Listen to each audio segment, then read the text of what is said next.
మోసిన నిందకు ప్రతిగా పూదండ ప్రభువు ఇచ్చునులే. నీవు పొందిన వేదనలన్నీ త్వరలో పోవునులే.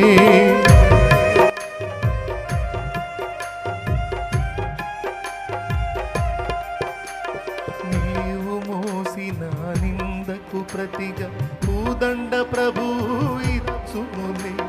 నీవు పొందిన వేదనలన్నీ త్వరలో తీరిపోవునులే. నీ స్థితి చూసి నవ్విన వారే సిగ్గుపడి దినమొచ్చేనులే. నీ స్థితి చూసి నవ్విన వారే సిగ్గుపడి దినమొచ్చేనులే. విడుదల సమీపించెను, నీకు వెలుగు ఉదయించును. విడుదల సమీపించెను,